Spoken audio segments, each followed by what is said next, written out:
Bonjour à tous, on se retrouve aujourd'hui pour la présentation du Scar H ou MK17 de chez Ares.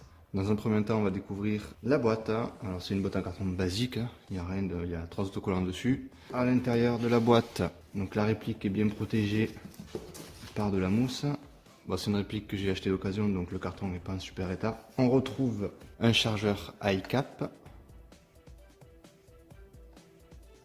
en métal assez bien fini. Un manuel d'utilisation qui est assez bien fait. Ça explique tout. Bon, c'est en anglais. Un éclaté de la réplique avec les références des pièces. On retrouve aussi une petite carte donc de chez Ares, donc avec la dénomination de la réplique. Donc c'est le Scar H MK17, mais elle est vendue sous le nom de AR061E. Et là on peut voir qu'elle a été testée donc à 100,1 mètres secondes, la signature de la personne qui a inspecté la réplique et la date. Et ensuite évidemment la réplique. Hop. Allez, on va virer le carton. D'abord quelques petites caractéristiques sur la réplique. Donc c'est une réplique qui est lipo-ready. La gearbox est équipée de l'EFCS de chez Ares ou de chez Amoeba, c'est la même chose. Donc c'est Electronic Firing Control System. En gros c'est une gestion électronique de la gearbox avec un micro switch électronique. Il n'y a pas de chariot comme par des gearbox V2. C'est une gearbox à changement de ressort rapide. Il y a juste à enlever 3 vis pour enlever la crosse et ensuite on peut changer le ressort. Donc elle est en alu CNC au niveau du upper. Le reste est en polymère et en ABS. Moteur high torque d'origine. Une longueur de 567 à 812 mm avec 4 longueurs de crosse, on verra ça ensuite. Et un poids quand même de 5,1 kg. Alors un peu plus en détail la réplique. Qu'est-ce qu'on peut dire de cette réplique? Une réplique en alu CNC à ce niveau-là. Alors la couleur, là on voit pas très bien à la caméra, mais il y a un super rendu au niveau de la couleur. Le receiver avec une texture un peu granulée. Franchement, au toucher, c'est pas mal. Bon, une poignée standard. La crosse a la même texture que le receiver. Les deux scotch, c'est juste pour le look. C'est une réplique que j'ai eu d'occasion, donc ça y était déjà. Là, ensuite, la crosse, donc réglage 4 positions. 1, 2, 3, 4. Donc il est marqué 6, mais c'est 4 positions. Là aussi, c'est réglable. Hop, à ce niveau-là, avec ce bouton. Donc 1, 2, 3 positions. La crosse repliable. Voilà, et puis ça tient, il n'y a pas de souci. Même, voilà, un talon de crosse en caoutchouc qui est assez agréable. Ensuite, on arrive sur le sélecteur de tir, donc ambidextre. Donc, sécurité semi auto. Les crans sont super bien marqués, ça risque pas de bouger. Alors, on va tourner de l'autre côté. Voilà, pareil, le sélecteur est un peu plus petit. Moins ça évite qu'on soit gêné avec le doigt. Ça passe parfait. Direction du chargeur ici. Hop. De l'autre côté ici. Voilà. Alors le chargeur, voilà, il tient, il n'y a pas de jeu à ce niveau-là.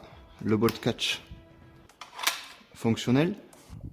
Du coup, on peut avoir accès au réglage du hop-up qui se situe ici. C'est une roue. Elle n'est pas crantée. Elle est très légèrement. Ensuite, on rappuie sur le bolt catch. Hop, ça ramène la culasse en avant. Les organes de visée en métal flip-up. Voilà, réglable en hauteur et en dérive. Un œilleton à l'avant. Flip-up également. Réglable avec un outil que je n'ai pas et qui n'est pas fourni. Un rail des deux côtés et dessous en acier. Un canon également en acier. Le cache-flamme spécifique au Scar. Alors, vous pouvez mettre en silencieux, par contre, il faudra prendre un silencieux soit adaptable directement sur le cache-flamme, soit en prenant un silencieux avec un pas de vis horaire. Un attache-sangle à l'avant, un attache-sangle à l'arrière, un autre sur la crosse, l'emplacement de la batterie. Hop. Alors l'emplacement de la batterie, ça se situe dans cette petite trappe. Voilà. Elle est câblée en mini Tamiya.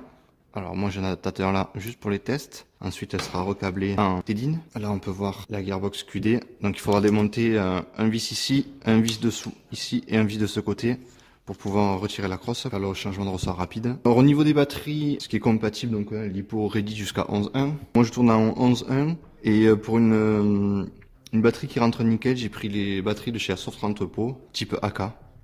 Franchement, ça rentre nickel, c'est top, il n'y a pas de souci. Pour accéder au hop-up, franchement, il n'y a rien de plus simple.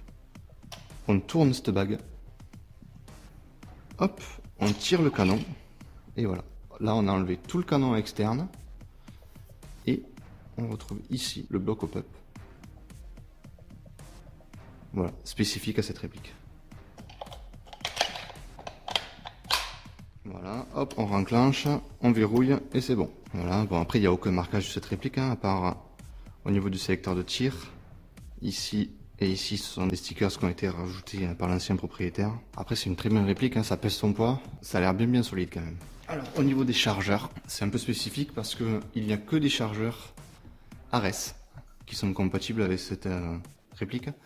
Tout ce qui est chargeur D-Boy, VFC, Marui, c'est pas compatible. Donc j'ai juste trouvé ce type de chargeur. Voilà. C'est les chargeurs type M14 de chez Ares. Voilà. C'est les seuls compatibles.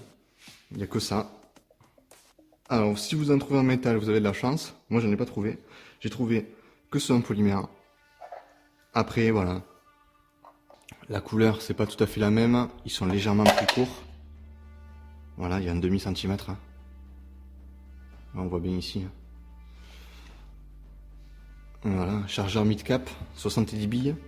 Je vous mettrai le lien en description parce que vous avez les mêmes chargeurs en 180 il me semble et en 20. Il me semble que les 180 ils sont plus en stock. Donc franchement pour le prix, bon ils sont en ABS, il y a des traces de moulure, c'est pas super bien fini. Voilà on le voit, là c'est pas top. Hein. Après ça va, c'est pas non plus... Il y a pire, hein. J'ai vu pire, c'est pas mal. Ça file bien, ça rentre bien, il y a un léger jeu, mais ça marche pas mal. Et franchement, pour moins de 30 € les 10 chargeurs qui font le taf, c'est pas mal.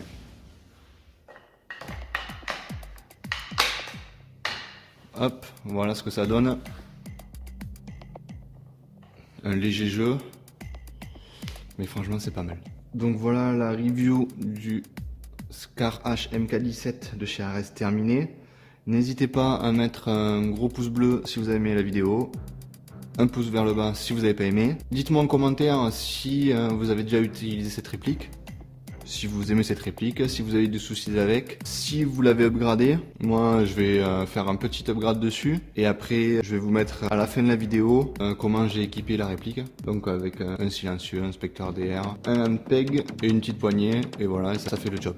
Et je vous laisse avec une vue de la réplique équipée comme je m'en sers en jeu. Et pour nous on se retrouve prochainement pour une autre vidéo. Allez salut.